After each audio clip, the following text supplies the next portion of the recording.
युट्यूबच्या मार्फत आम्ही तुमचे व्हिडिओ बघितले, मग आम्ही तुम्हाला कॉल केला. तुमच्या जवळ 5 एकरसाठी जय किसानचे खत घेतले. बेसल डोस 6 बॅगांचं किट, 6 बॅगांचा किट घेतला. हो. दरवर्षीप्रमाणे आमचे कांदे सडत होते, पण आम्ही हे बेसल डोस वापरल्यामुळे आमचे कांद्याला सड बी नाही आणि लासलगाव मार्केटला हायस्ट विकले कांदे. आणि आतापर्यंत कांद्याची क्वालिटी एकदम चांगली राहिलेली आहे. नाही तर आतापर्यंत आमचे कांदे पुरे खराब होऊन जायचे. आतापर्यंत मालच आमचा टिकत नव्हता. तर आजच्या तारखेला एक पत्ती निघाली बरं का, ही दुसरी पत्ती परत रेडी आहे. हा, आणि अजून डबल पत्ती माल आहे. खूप प्रमाणामध्ये कांद्याला पत्त्या आहेत, बघू शकताय तुम्ही. हे तुमच्या समोर दिसतंय. कांद्याची पत्ती काढल्यानंतर सुद्धा कांदा एकदम टणक माल आहे, जम्बो माल आहे. आणि कांद्याला कितीचा ॲव्हरेज मिळाला तुम्हाला एकरी? कांद्याला आम्हाला 6.5 टारलेंचा ॲव्हरेज भेटले एकरी. दरवर्षी आम्हाला 5 टारलेंचा ॲव्हरेज जसं म्हणजे 150 क्विंटल बसायचं. लासलगाव मार्केटला आमचा कांदा जवळ हायस्टच गेलेला आहे. लासलगाव मार्केटला आम्ही विकतच नव्हतो, नांदगावला जायचो, पण आम्हाला गॅरंटी नव्हती आमचा माल लासलगावला एवढा उंच जाईल. म्हणजे पहिली ट्रिप भरल्यानंतर आम्ही सहज अशी भरली, ती आमची 1800 रुपये गेली. त्याच्यानंतर आम्ही 9 खेपा पिकअपच्या केल्या. हो, टोटल लासलगावला विकल्या, त्या बी हायस्टच विकल्या. बरोबर. हे कशामुळे झालं?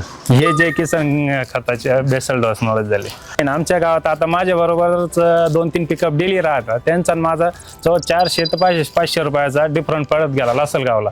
माझे ऐकून बी ते लासलगावला येत गेले, पण त्यांचा भावात नाही डिफरंट पडला. इतर शेतकरी बांधवांना सुद्धा हे खत वापरलं पाहिजे. याचा रिझल्ट खूप छान आहे. हे खत आमची तर इच्छा आहे सगळ्या शेतकऱ्यांनी हे खतच वापरावं रासायनिक खतापेक्षा. चालू वर्षी आम्ही 6 एकर कांदे आता 6 टोटल घेणार आम्ही.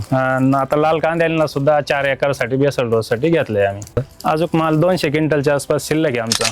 आम्ही दरवर्षी 6 एकर कांदा लावतो. 5 एकरवर आम्ही जय किसान इंडियन ग्रीनचं साहेबांचं खत वापरलं आणि 1 एकरसाठी आम्ही रासायनिकवर लावले होते. आम्हाला प्रयोग बघायचा होता बा काय फरक आहे याच्यामध्ये. तर त्याच्यामध्ये आम्हाला एवढे फरक जाणवला का त्याची क्वालिटी पत्ती सोडते, काजळी आहे. 1 एकर अशी रासायनिक खत वापरल्याची.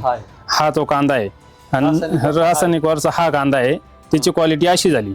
बियाणं एकच, क्षेत्र एकच, फक्त रासायनिक खतामुळे एवढा बद्दल फरक पडला. आणि हे जे किसान इंडियनचं आपण जे वापरलंय साहेबांचं खत, त्यांची क्वालिटी ही अशी राहिली आणि ते आजही मार्केटला हायस्टच विकतात. आणि हे जे आपलं रासायनिकवरचे काजळी पकडली, पत्ती सोडून जातात. नवनवीन व्हिडिओ बघण्यासाठी Jai Kisan green India YouTube channel subscribe करा, बेल आयकॉनला प्रेस करा आणि असे प्रगतशील शेतकरी बांधवांचे व्हिडिओ बघा की त्यांनी 100% जय किसान ग्रीन इंडिया कंपनीचं खत वापरलं आणि मार्केटला हायस्ट कांदे विकले. धन्यवाद. धन्यवाद.